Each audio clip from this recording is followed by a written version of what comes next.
But if you don't have a strong value system, it's going to be very difficult for you to know when and how to set boundaries. And then that's usually how you see people fall into toxic relationships and really unhealthy attachment styles and that kind of stuff.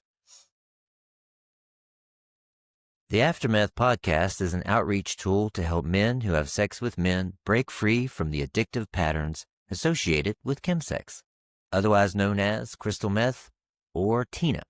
I'm your host, Dr. Dallas Bragg, a former crystal meth user, now recovery coach. Here you will find a repository of tools and resources intended to eradicate the epidemic that is plaguing our MSM population. Please note that the views expressed on this podcast are not to be taken as medical advice. Also, we will be talking about drugs and sex, so if you feel triggered to use, stop listening and contact your local emergency system and or your support network. Let's go. All right, welcome back to the AfterMeth Podcast. I'm your host, Dallas Bragg. Thank you for being here. Thank you so much for supporting the podcast. We hit a record number of downloads in July 2025, and we are continuing to grow. We hit our 75th episode. So I'm really thinking about what we're going to do for our 100th episode. It's just very surreal for me to think about. Because when I first started the podcast, I thought this would be a limited one season series. And now here we are. We're looking at episode 100 and we're going strong. So all of you all out there, I appreciate you listening, taking the time out. Very, very, very grateful that you're here. I want to remind you that there is a supplemental study guide that comes out with every episode. The link is in the show notes, or if you'd like to get it to your email, just go to drdallasbragg.com, go to blog and subscribe, and you will get the study guide right in your inbox. You want to take a deeper dive into the subject, you can do that. It comes with journal prompts, reflective questions, and an actionable exercise and a summary of the podcast. So please jump on that.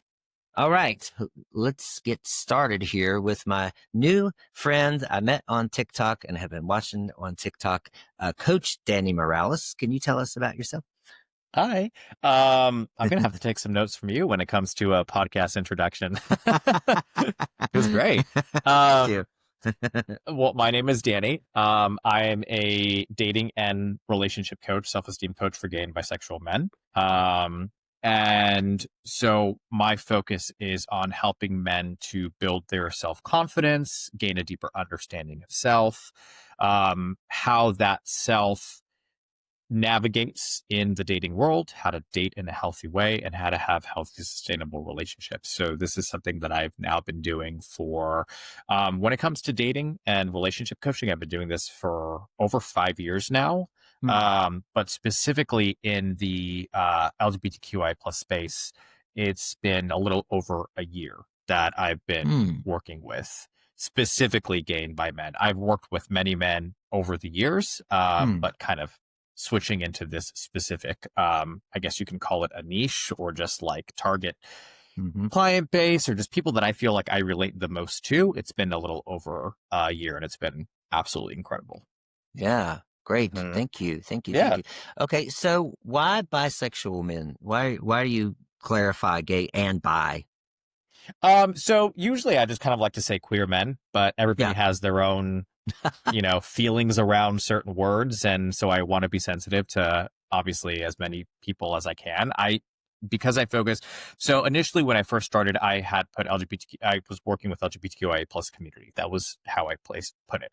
I had a lot of lesbians who came to want to work with me. I had a lot of trans individuals who came to want to work with me. And it's not that I wanted to turn anybody away, but I had difficulty relating. And for me, relatability and authenticity is really big. So for me, it was one of those things where, all right, well, where do I feel the most like comfortable and the most authentic in sharing my experience and my knowledge and those kinds of things? And that was specifically with gay and bisexual men. So that's really the only reason why. And I'm bisexual myself, so that's okay. Why. Okay. Gotcha. So can you tell us that on the podcast, we've actually never really addressed specifically bisexual men. Okay. There's a huge part of the audience who are bisexual. And then there's a lot of men who are bisexual when they use meth. And Mm. so when you're coming out of a meth addiction, you're questioning yourself. I guess you'd be the Q, the LGBTQ. Like you're questioning, am I bisexual Mm. or are men a fetish? Mm. And so have you kind of dealt with any of that? And if I'm having that question, what were some steps I could take to kind of get to an answer? Or is there an answer? Sure. So obviously for me, I think sexuality is on a spectrum. Mm, That's just what I've come to believe based on my research, what I know about myself, my experience of men that I've worked with. Now, obviously, when I say spectrum, I mean some people identify as gay, some people identify as bisexual, some people identify as curious. Like there's all mm, different ranges, mm, right? mm, And I think that for myself, as a bisexual individual, I will be 100% honest and say I have not specifically dealt with men who are coming out of addiction and trying mm, to figure out their sexuality just because I don't feel like I have enough of a knowledge base to be able to direct and support in that specific circumstance or situation, which is why we have professionals such as yourself who help mm. men in that specific area. But I think when it comes to bisexuality in general, there's a lot of misnomers and misconceptions.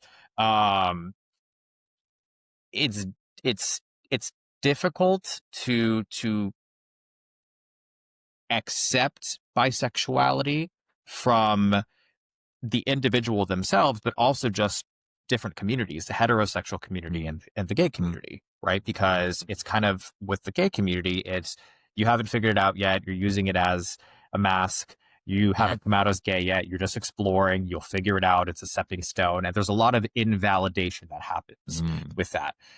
There's also a lot of mistrust when it comes to bisexuality because unfortunately what happens is a lot of DL guys or a lot of straight presenting men will identify themselves as bisexual when they don't really know yet. mm, So you will have a lot of people who hook up with men who are identifying as bisexual and they haven't even fully figured out their sexuality yet.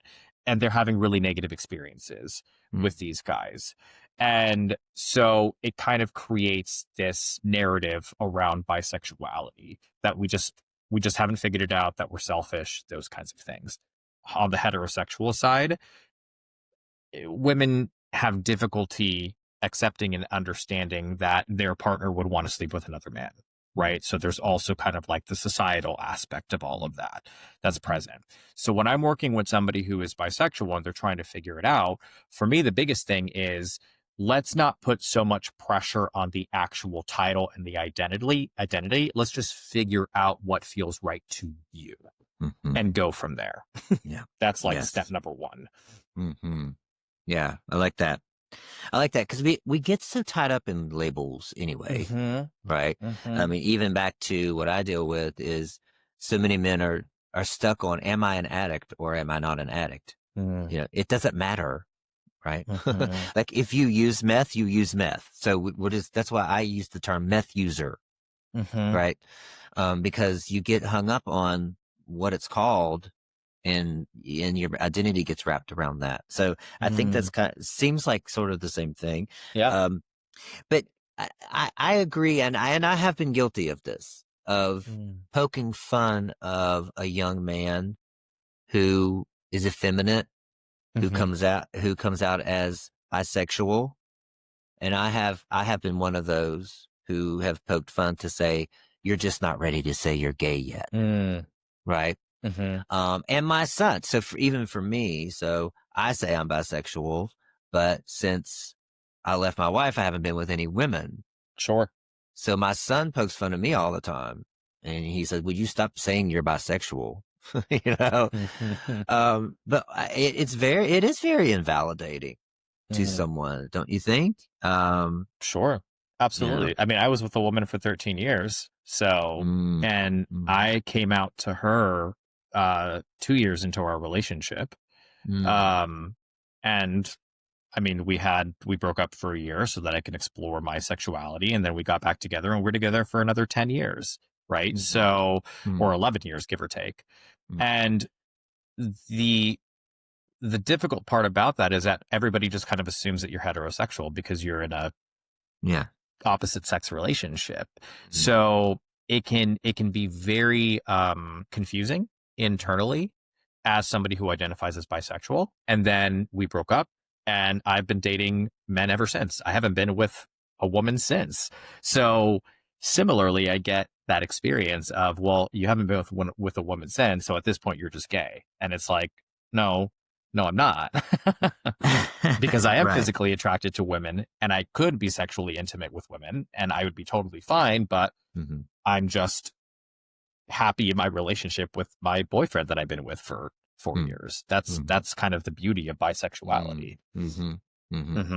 Why do you think we're so concerned about other people's sexuality? Because we got nothing better to do.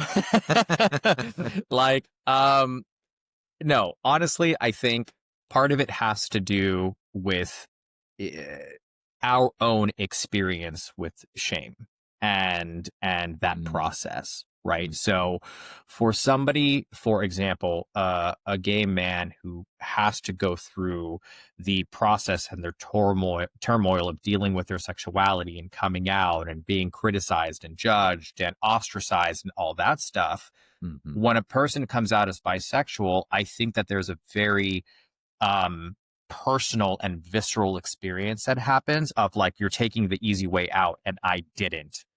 And therefore you are not sharing in the experience of what I experienced.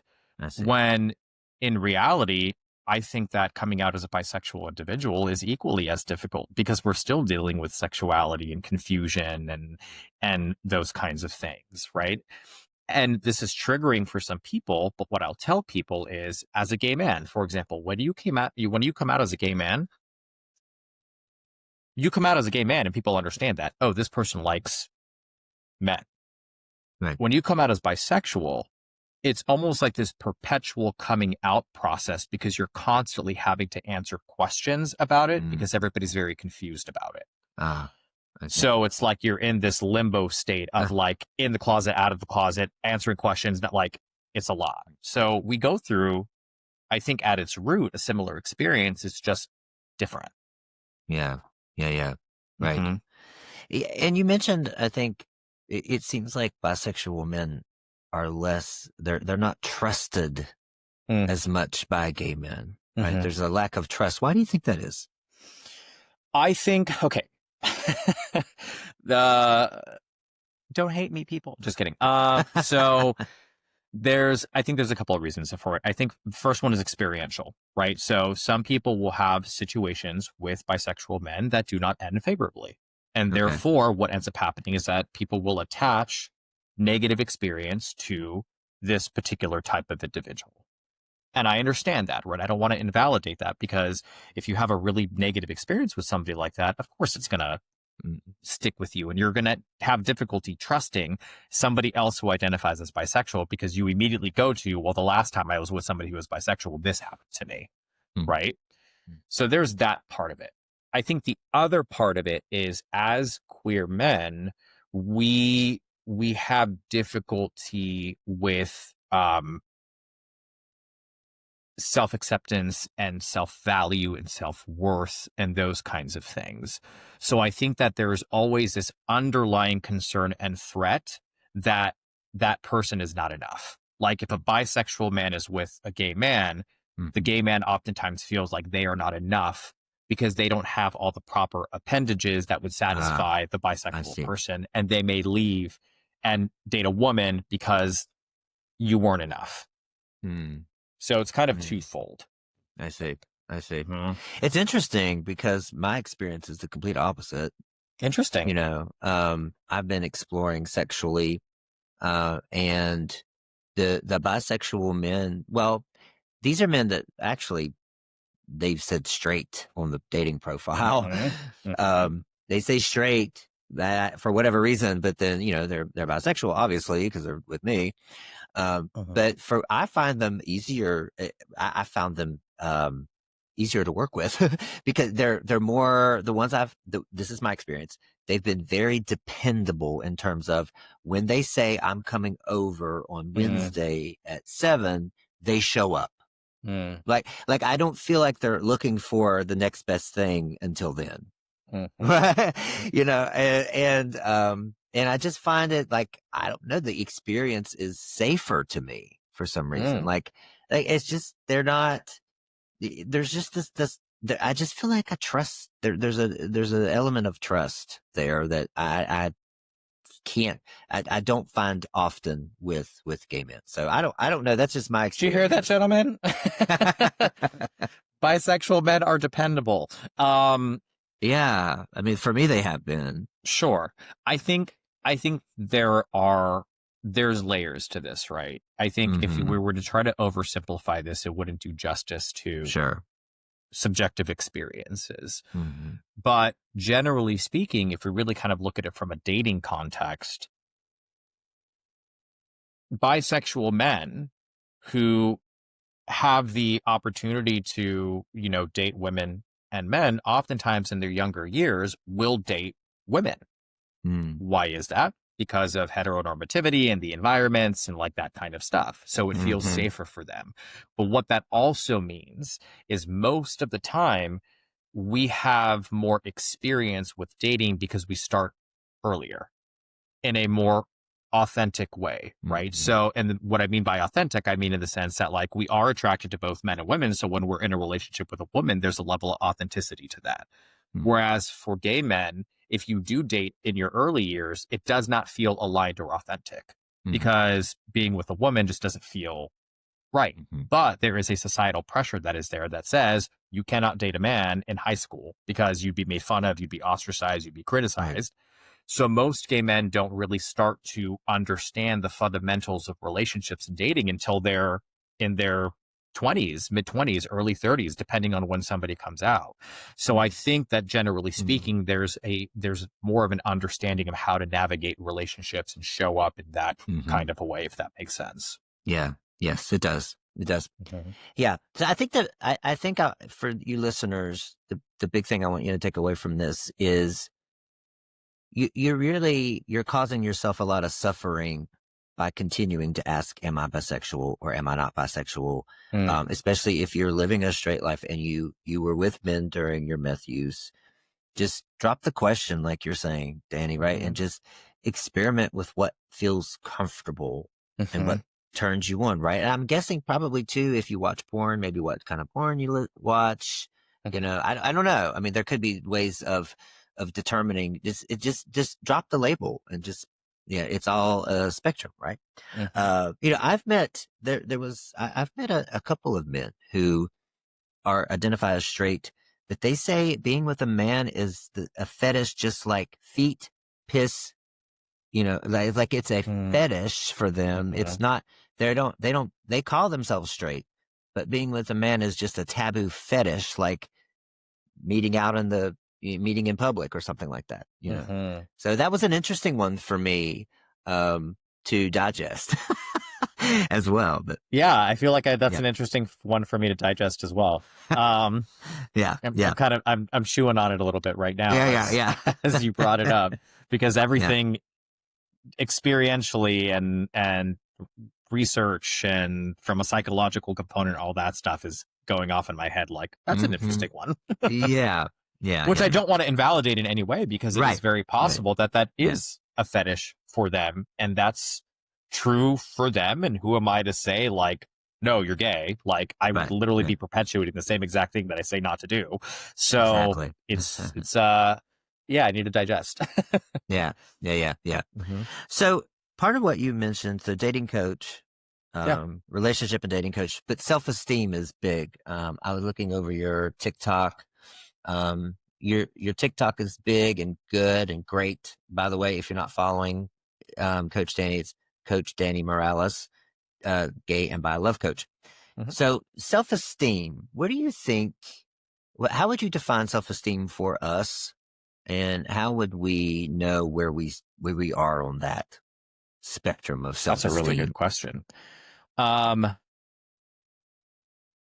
So I would say in the simplest of terms, self-esteem is the voice you hear when the room is silenced, which is Okay. your own. And your ability to sit with self and be with self and be content and be happy and be proud and to value yourself, right? And I think that usually a good indication of somebody who has a healthy self-esteem is they have a very strong set of values that they go by, right? And every value is different depending on the individual. And they utilize that value system to create boundaries to allow themselves to navigate dating or the world in a healthy way. They don't allow for bullshit. And even if they do, it's more so from an empathetic, compassionate approach as opposed to an attached approach, if that makes sense. So I think there's many different ways to define self-esteem, but I think it's somebody recognizing their own value and being able to hold firm to that. Yeah. Okay. So if I'm listening, is when I'm by myself, what am I saying to myself? What are the voices in my head saying about me? And then if you're alone on a Friday night and you can't stand it, Yes. and you're getting on your phone or you're scrolling Grindr or you're trying to avoid being with yourself, that's a good indication that your self-esteem is Exactly. low, right? Exactly. Yeah. I mean, this was me before my meth use is I could not be by myself, right? I just couldn't it was there's FOMO, right? And we've talked about FOMO, in the newsletters in terms of what FOMO really is. I don't think you're afraid of missing out on the party. I think you're afraid of being by yourself. You're afraid of missing out on the validation, on the, on being reminded that people like you. Right? Yes. Is that right? 100%. Correct. And then your values. So I think if you're listening, you can ask yourself, if somebody asks you right now, what are your values? And you can't answer that, maybe take some time to determine what are my values? What do I value? Absolutely. Right. And there are a lot of times when I'm working with somebody and I'll ask that question and they won't even know where to start. And so usually the exercise that I'll give them is I'll say, literally just go on Google and type up values, like type up values and see what comes up. Yeah. And what comes up, if there is anything that you identify or say, oh, that resonates, put it on a list for yourself. And that's the first step in being able to identify what your value system is. That's the easiest step to begin with, right? Because then you kind of want to get into, well, what does trust mean to me, right? What does loyalty mean to me? What does joy mean to me? Like those kinds of things. And that can be a little bit more of an involved process, right? Because that does take some action, that does take some reflection, that does take some work if it's something that you've been detached from for quite a while. But it's a good start. Yeah. I mean, I think, like you said, in terms of creating boundaries too, is when we don't have boundaries, the suffering we go through and the people pleasing and being in places we don't want to be and being with people we don't want to be with. And, it's because if you create a list of values, you can be asking yourself constantly. Like for me, I like 3 values that they're just easy, right? Like honesty, empathy, and love are my 3 values. So I ask myself, is this honest? Is this empathetic? Is this loving? Like before, when I'm looking at a text, I'm looking at a reaction. When I'm looking at this person, does this person, do they exude those 3? And am I naturally in those? That's the thing too. When you're with somebody and you're naturally reacting from outside your values, that could be an indication that there's a boundary that's not being recognized. Is that right? Yes, correct. And I think that, again, that directly correlates with self-esteem, like we talked about. So if you're willing to, here's usually what I will tell people. Your core value system that is not something that you should ever bend and flex on, unless that core value system is harmful to others. And then we have to reevaluate your core value system because it's not a very good system to begin with. But it's not something you should bend and flex on. Every relationship is going to require some form of compromise or flexing and bending because you have two individuals that are coming together and trying to build something together. So you're going to have two different ideologies, two different perspectives, two different ways of being. So there is going to be some bending and flexing. But if you don't have a strong value system, it's going to be very difficult for you to know when and how to set boundaries. And then that's usually how you see people fall into toxic relationships and really unhealthy attachment styles and that kind of stuff. So, and you mentioned bringing an empathetic approach instead of an attached approach versus an attached approach. Could you tell us how would we know if we're coming at it from either one of these? So I think an empathetic approach is saying, let me try to put myself in this person's shoes and understand where they're coming from, but recognize that I don't want to get involved in a way that would be detrimental to self, if that makes sense. I see. An attached approach is, I can fix this person. And then you become very much involved, and it becomes an intertwined process. So there's a difference there.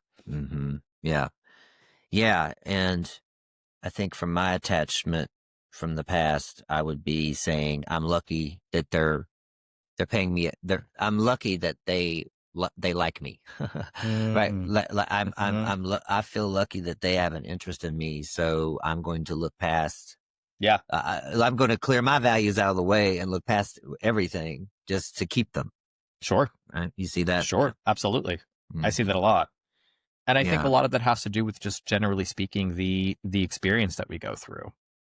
Right. So the being in the closet for years, the invalidation that we go through, even with ourselves. So growing up in a heteronormative environment, feeling like there's something wrong with us, self-sabotaging ourselves in many ways, and then just desperately wanting acceptance and love and validation. So, I think it's one of the strongest forces out there is the desire for love and to be seen and to be understood.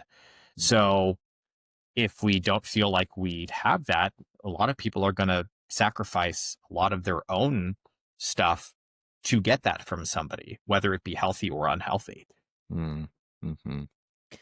Yeah, I think that's important for us to remember is it's okay to want to be loved. It's okay to want to be seen and heard, but it's the motivation behind the methods you're getting that. Yes. Right? It's important. Correct. Yeah. Correct. Yeah. Well, a big question that I get often is, how will I know when I'm ready to date? And you don't have to know about addiction really to know this, is that someone coming out of a big trauma, we could just replace meth addiction with somebody that's coming out of a big trauma, has been, their exposure to men has been transactional. When you're in the chemsex scene, it's very transactional, very little intimacy, very taboo, very kinky, very piggy, all that stuff. So you're coming out of that, and now you're trying to date and have sober sex. But how do I know when I'm ready to date? I guess that's it. That's a really great question. Yeah. I mean, the simplest answer would be when at your core, you want something different. I think that's number one. Yeah. Number two, I would say when you have spent enough time with yourself that you are at peace with your own company. I think that's another one. I think another thing to keep in mind here is, and I'm a strong believer, and we come to learn, we come to know ourselves through our interactions with other people. So sometimes we may still have things that we need to work through that we have not worked through. And let's just say the right person shows up at your doorstep. Are you going to say, oh, well, I haven't dealt with that thing that happened with me in 1993 yet. So I'm going to come back to you a little bit later. In my opinion, the answer is no, Mm. because there's an opportunity that's being presented here. It's just your willingness to continue that journey of self-reflection and unpacking Mm. while also allowing yourself the ability to connect with this person. And I know that that can be a little bit complicated because sometimes having to Mhm. deal with this unlocks your ability to be more vulnerable and more trustworthy and that kind of stuff.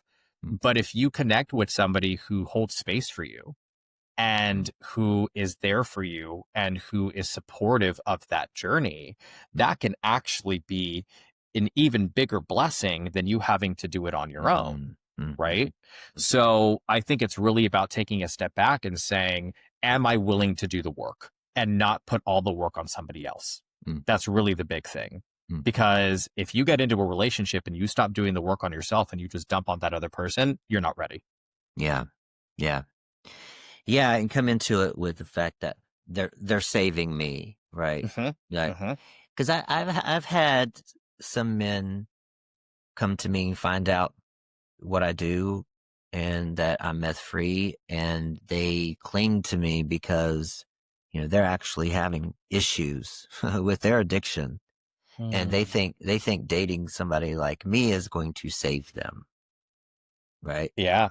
Yeah. I'm not interested in that whatsoever. Like Mhm. I'll take you on as a client, but I'm not here to work with you in that capacity in a relationship. That's just not what I'm ready to do.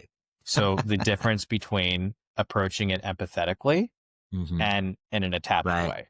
Yeah. So Yeah. you can Yeah. approach it empathetically because you've been there, you've done that, and you Mhm. know that you have the skill set and the knowledge to get them where they want to be, but you're not trying to get intertwined Yeah. in that because that's your boundary. That's right. That's Mhm. right. Yeah. Thank you for that, Yeah. illustrating that. It was nice. Okay. So what are some tips you have for us in terms of dating? Maybe some dating do's and don'ts. I see how to date successfully in the gay community is one of your Mhm. one of your reels here. What are we doing? What are we doing right? And what are we doing wrong as a community? Um, ooh, that's a loaded question. What are we doing right and what are we doing wrong? So I think I'll speak to the more subjective individual level because I think to kind of generalize it as a community would be not fair to the subjective experience. I think if we want to talk about the community, the things that I think we're doing right, um, generally speaking, I do think that we do show up for each other when it counts, right? I think that that's a very big Mm, thing. I think okay. yes, for all the drama and the gossip and the that kind of stuff, I think every community has that, Okay. right? Um, I think when it comes to there is actually a deep desire to navigate interpersonal relationships and relationships in general in a healthy way. I see it every day. So that obviously gives me some hope where there are a lot of people out there who kind of want to own themselves and connect with people in a healthier way. Mm, Fantastic. I mm, think what we're doing wrong in some ways, I think that um we don't allow ourselves to be vulnerable in a lot of ways, mm, unfortunately. And I think that's kind of the big miss here. mhm, And that results in a lot of addictive patterns. So that results in a lot of drinking, that results in drug use, mm, that results in mm, overuse of pornography, in mm, over hypersexualization, like that kind of stuff. When it comes to like a individual level and like how to date successfully in the gay community, I mm, think the first thing here is again an understanding of self and kind of forming that baseline of what your value system is. Because if you don't have a value system, you're kind of traveling without a compass, in my yeah. opinion. Yeah. Um, so that's the first thing. I think the second thing here is a willingness to kind of wave the white flag and be vulnerable in certain Good. situations. Okay. So how do we do that? Well, you can start with friends and family, people that you're already comfortable with, and have these kind Mm, of micro vulnerabilities where mm, you share things with people and build that self confidence so that you can actually put yourself out there in a good way. I think the third thing is your mindset. I think a lot of the times we will look at a quote unquote failed relationship or dating experience as a rejection, mm, when in reality it's just a redirection. That person is not the right person for you, obviously, which is why it's not working. So there's the mindset piece to it. So I would say those are probably the three primary things that I like to tell people initially. I think the don'ts, sometimes it's easier to list the don'ts than the do's, right? So I like to identify the red flags as opposed to the green flags. Yeah. Self-criticize as opposed to self-praise. I think the don'ts are allowing yourself to remain in a situation that is not meant for you longer than you should. And I think intrinsically, in our gut, we know. We just try to ignore it. And hope for the best. So there's even beauty in that there's hope that things will get better, but it's just not the right approach in certain situations. I think the don'ts is, wearing too many masks. Take the mask off. So, for example, an individual that says, well, I'm looking for a monogamous relationship when really they're looking for an open relationship, like own your truth. Right. Like own your truth. Just be honest about it. And things will line up the way they're supposed to instead of you constantly fighting the current. Like, just be honest about it. Don'ts, I would say, obviously, and this is just kind of my rule of thumb when it comes to dating more seriously, is objectifying people. Like, if we continue to objectify people, if you are looking to date more seriously and to actually get into a long-term relationship, that does not allow you to connect on a deeper level. And there needs to be some of that, because in order to really grow intimacy, that takes time. That takes time. That takes getting to know somebody. That takes an investment, right? So I'll just say those. Okay. To start. Okay. Yeah. So I just want to review the top three. That's have a value system, know what your values are. So I'm thinking, if these are my values and I begin to meet somebody and get to know them, I can measure them against, and not that you're measuring them up. Sure. But you're assessing where they are according to your value system, right? And am I holding on to that value system while I'm with them? Right? Vulnerability. I like that you said start with friends and family. Start with people that are more, there's less, it's a calculated risk, right? To share more vulnerably. So speaking, let me go to the third one and I'll come back. Mindset. Rejection is a redirection. I like that. So this reminds me of relapse, right? Like when we relapse, it's more of an iteration of what you're doing, right? It's learning to say, okay, this is what happened. This is how I'm going to alter this. This is how I'm going to show up differently next time. When you're rejected, which, rejection was a big thing for me early on too. I mean, it has been, still is to some degree, but seeing dating as experimentation, right? Like I've learned what I want. I learned what I don't want. I learned what happened in this relationship. It wasn't a rejection. It was a redirection. Like you said, that's great. That's great. And speaking of vulnerability, I have a lot of questions too about, and I don't know if this is something you can answer or not, or want to answer. When do I divulge in the dating conversation two things? Do I divulge my past meth use? Is that something, at what time would that be appropriate? And also my HIV status. Sure. I guess the best answer for me would be honesty is the best policy. Okay. I think, and I say this because I have had clients who are HIV positive, and have not divulged that information. And then 6 months into the relationship, it comes up. And then the person that they're dating feels like they were withholding information or lying. So what else are you withholding? Right. And there's an argument to be had on both ends, right? Where a person says, well, if I'm taking care of myself and I'm on medication, I'm undetectable, then why should I tell that person? That's not fair to me. But what I think that really speaks to is that fear of rejection, right? That fear of judgment, the fear of criticism because of that status. Whereas on the other end, the person says, well, I have a right to know so that I can make a decision for myself, whether that Yeah. is something that I'm comfortable navigating or not. So even when it comes to, for example, drug use, I think for me, the best policy is honesty upfront. I know that my really good friend who's a psychotherapist, and he's been in recovery for years from alcohol addiction, his rule of thumb is I tell people up front that I'm a recovering addict. And, Mm-hmm. it may make some people uncomfortable. It may not. But the people that are not uncomfortable with it, those are the people that I lean into more because there's a better foundation of understanding there. Mm-hmm. And I feel more comfortable navigating a relationship with that person. So really, he utilizes it as like a filtration system for himself. Yeah. That's a good idea. Yeah. I like Mhm. that.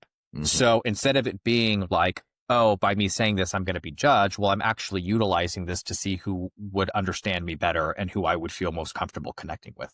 So you kind of take that power back by doing that. So all that to say, honesty is the best policy. I would say just be upfront about it. Mm-hmm. Mm-hmm. Okay. Mhm. Thank you. Yeah. Out of your don'ts, one thing that I wanted to mention is this staying in a situation too long, Mhm. right? And there's a question that I picked up in some of my coaching training that I've used on myself, and I want to just run it by you, see what you think. Sure. But in getting into a relationship, especially if you have a little bit of doubt, right?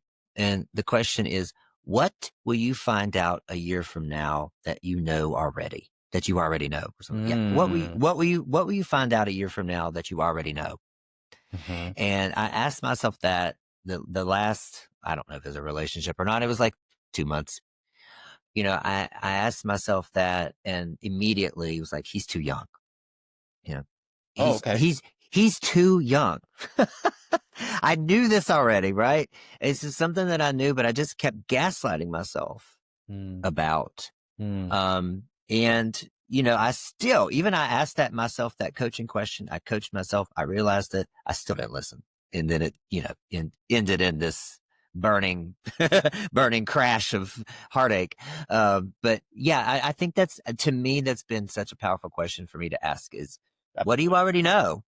I mean, what do you already know? You're going to find out in a year. Why drag it on? You know it already. Follow it. And if you don't have boundaries, if you don't have values, if you don't have self-esteem, then I think it's much easier to not listen to yourself in those situations. So I really like what you're saying here. I think it's important to point out what you just said, which is the coaching yourself and asking yourself the question, Mm-hmm. because I think that that's where that's the step people don't get to. Mm-hmm. So a lot of people will feel and say something doesn't feel right, but I'll just keep going with it instead of taking time and space with self to say, why does this not feel right? Mm-hmm. Like what is Mm-hmm. going on here? Mm-hmm. And that to me is usually an indication of somebody who is working on self, who does have that self esteem for them to step back and self analyze and Mm-hmm. say, hold on a minute. Is this an alarm bell that is going off because it is my parasympathetic system saying run? Yeah. Right. Yeah. Yeah. And if that is the case, is it because it's attached to a specific trauma that I have not dealt with, and therefore this is a me thing and not a them thing? Mm-hmm. Or is this actually a them thing that is making me uncomfortable because it does not align with my core values? That's the important piece, because the Mm-hmm. instinct and the gut's going to be there. It's deciphering it and what it Yeah. actually means. Yeah. That's great. Mhm. Yeah. So in terms of, I'm making this about me today, but That's okay. but in terms of this same guy, I guess it was 3 months or 4 months. I don't remember. Anyway, immediately he started talking about non-monogamy, right? Okay. Like it was very important to him. He had some bucket list things he needed to get out of his system. He doesn't believe in just being in with one person and all that kind of stuff. I immediately went off the rails on that, Mm. and I started shaming myself for not being progressive gay, Interesting. for wanting monogamy. Mm-hmm. And I asked myself this question this was toward the end. And I was like, then what are you going to find out a year from now if you open this relationship up that you know now? And the answer came back to me. You don't have a problem with non-monogamy. Your system has a problem with non-monogamy with him specifically. You don't trust him. That's a And huge realization. yes, this was hours of walking in the woods of me just asking, please, like my system. I was just regulated the entire time, and I just kept putting it on me and gaslighting me when all along it was my system saying, alert, alert, you cannot trust this person. Mm-hmm. And so I just wanted to share that too, to say, thank you. take some time, right? Take some time, like you say, coach yourself, reflect, take a walk, really, really try to see beyond the superficial, right? And see what's really happening. Yes. Yeah. Walks are huge. Honestly, I think it's one of the best things that you can do for yourself to regulate your system and to come back to self. Because number one, getting out into nature and removing yourself from all the stimulus and it just being you and being able to move your body to help you get back into your body. Incredible. I do 2-mile walks every single morning. And that like just helps me come back to self instead of being like up in the ethos. Yes. Agreed. If you're ruminating or if you're dreading the future or whatever, give your subconscious something to do. Yep. To be right. And I just walking and I'll hug the tree. That day I was hugging the trees and I was crying, screaming and crying because I knew there was something I was missing here. Yeah. Yeah. Right. Yeah. Yeah. Interesting. I know you talk about non-monogamy a lot. And is there so I guess my question around that is, how do you coach a couple to know, are we ready to open the relationship? Should we open the relationship? And when should we not open the relationship? Sure. So I guess I should probably preface this by saying I am a monogamous person. So I've always been in monogamous relationships. And that is just what feels right for me and my body. That is where I am able to express myself the best. That is where I'm able to really just kind of let loose and be me. I would like to consider myself a pretty mellow, grounded, trusting person. I know that if I was in an open relationship, it would probably dysregulate me, right? Like I'd be like, oh my God, like what's going on? And I know this about myself. So, but that is not to say that when it comes to open relationships that they are fundamentally wrong. I think that relationships inherently are subjective. And if you have two consenting adults in a relationship who want to explore together for the sake of curiosity, go for it. Like, that's great. Key things that are important here: communication, trust, generally speaking, a strong foundation in the relationship. That's really, really important. So usually when I have a couple that comes to me and says, hey, we're considering opening the relationship, like, how do we do this? The first question that I'll say is, have you guys taken a relationship health check? Like, have you checked in with one another to see where you're at in the relationship? And if you are actually working through conflict in a healthy way, if you are communicating transparently and authentically, if there is that kind of that strong physical intimacy and bond between the two of you guys, because that's really important to start. I think when couples open a relationship because they're trying to fix something, it never works. It never works. And if it does work, it's a miracle, because something had to have shifted within the relationship for them to say, oh, we need to focus on this first before this. But if you're having issues trusting your partner, if you feel like your partner is not communicating, if you feel like your partner is not spending enough time with you, and then you say, well, let's open the relationship because I need some validation. When you see your partner on the apps looking for people to hook up with, it's going to royally piss you off, because you're going to say, hold on, so you had time for this, but you don't have time for me? And it's just, it snowballs, right? So I would say, if you're going to open the relationship, you got to make sure the relationship is in a strong, healthy place. before doing that. And if you choose to not open the relationship, great. That's also a great option as well. You don't have to feel pressured into opening the relationship because a lot of people are doing it. No, a lot of people are also in monogamous relationships. Yeah. Mm-hmm. It just seems like we don't see them as much. Right. Sure, and I guess it's because if you're on the apps, you're going to see couples who are open because they're on the apps. Mm-hmm. Right. Correct. But I think part of us thinks that's the segment that is the population that we see on Grindr, when really it's not. You know, if you're in a monogamous relationship, why the hell would you be on Grindr? Exactly. Exactly. Yeah. And you bring up a really good point because, and this is what I talk to my clients about, which is if you're on a dating app and you're finding it difficult to connect with people, there's an accountability piece here too. So as you said, if somebody's in a monogamous relationship, they're not going to be on the dating apps. They're not going to be, on Grindr. They're not going to be on Scruff and all these different apps, right? The people that are monogamous oriented and are single are going to be on the apps looking for somebody, preferably a more serious dating app and not a hookup app if they're looking for a serious relationship. Right.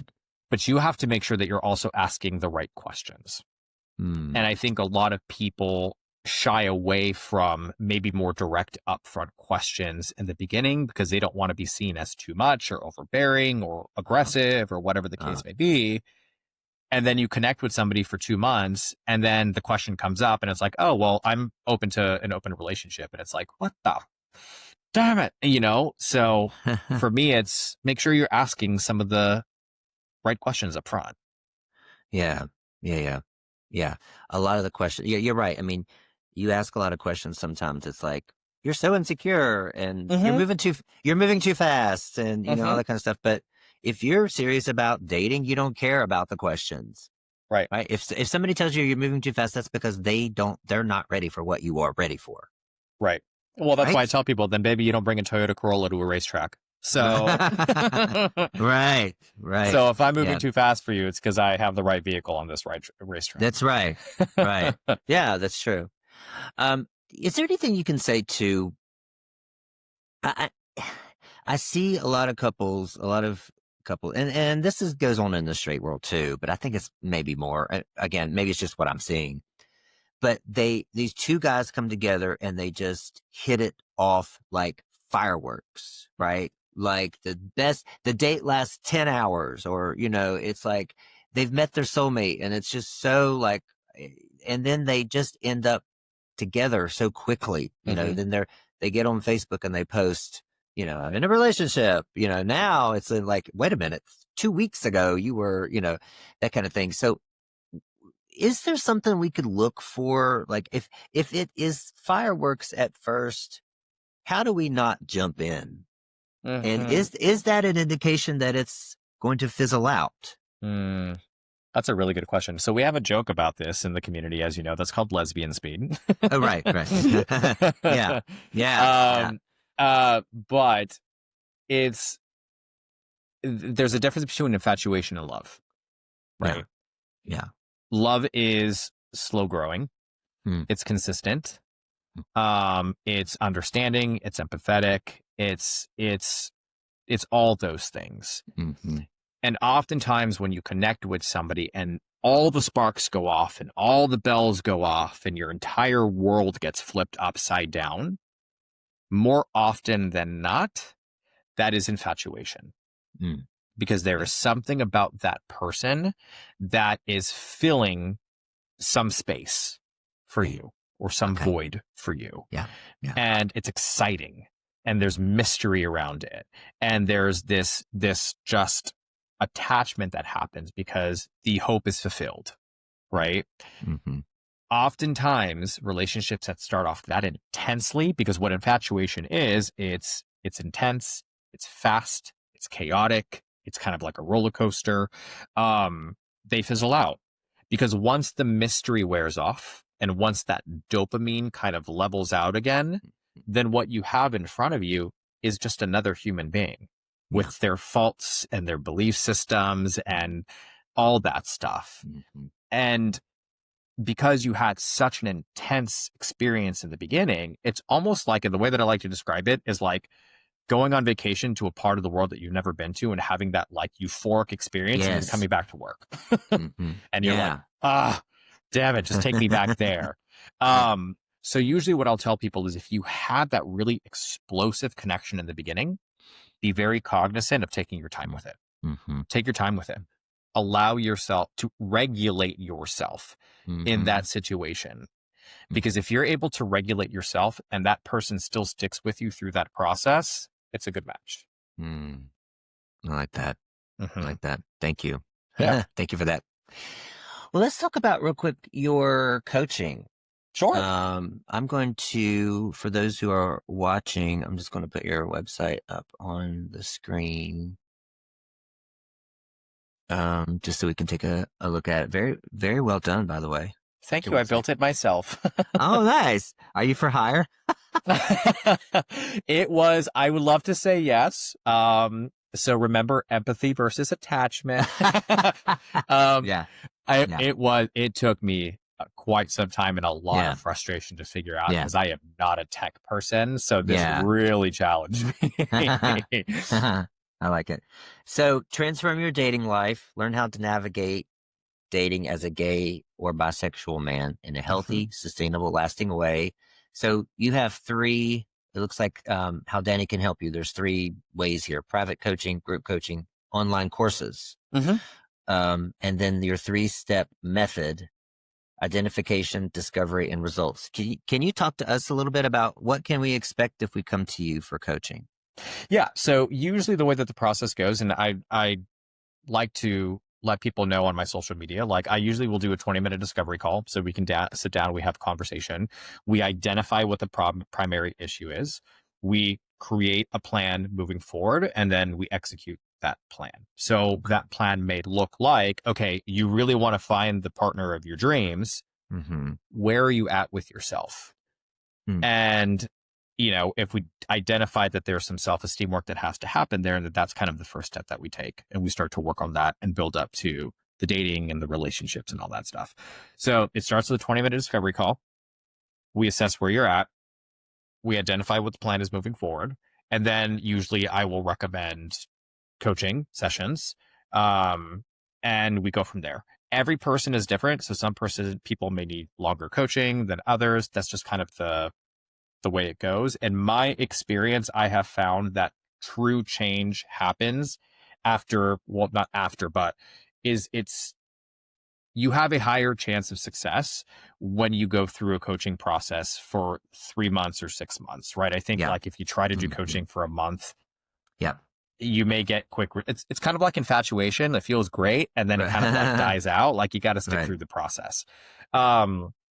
So that's usually what I'll identify, what I will suggest. I do group coaching. It's usually like every 4-5 months, depending on how big the groups are.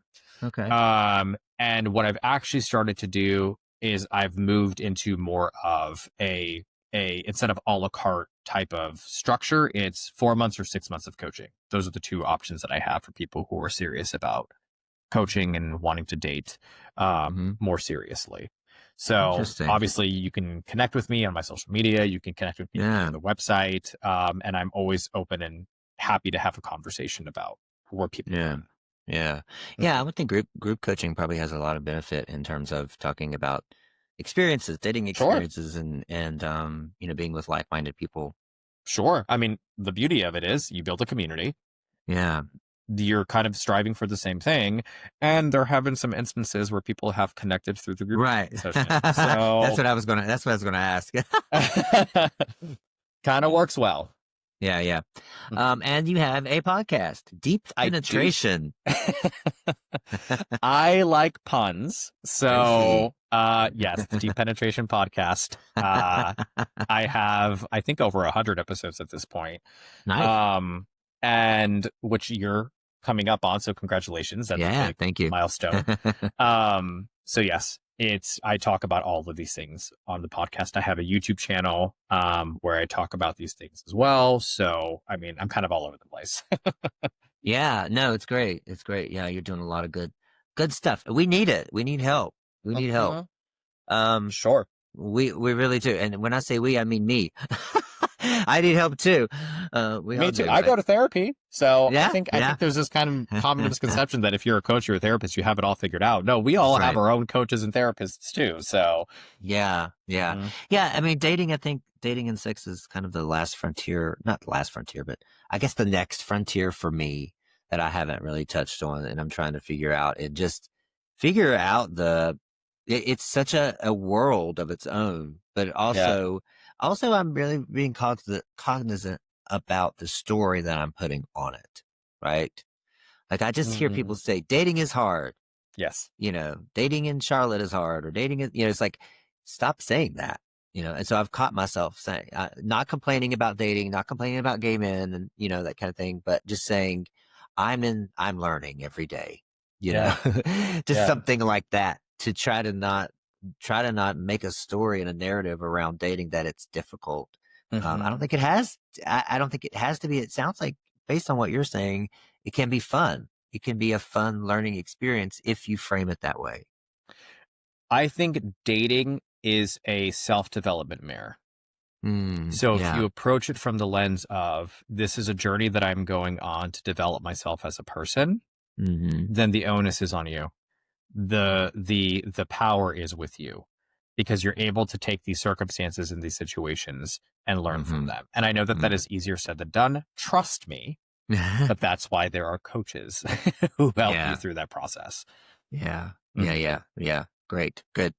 Well, Daniel, did I miss any, or Danny, did I miss anything? Was there a question I should have asked that you wish we had gone over? No, not at all. I think it was fantastic. I love the conversation. Good. I'm glad to hear Yeah. that.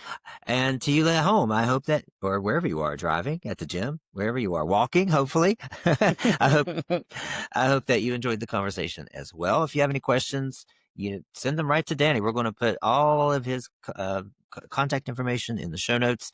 Go and follow him. Go and listen to his podcast. It looks like you have the podcast are like short, digestible podcast. 17 to 20 usually minutes, about 15, 20 minutes, give or take.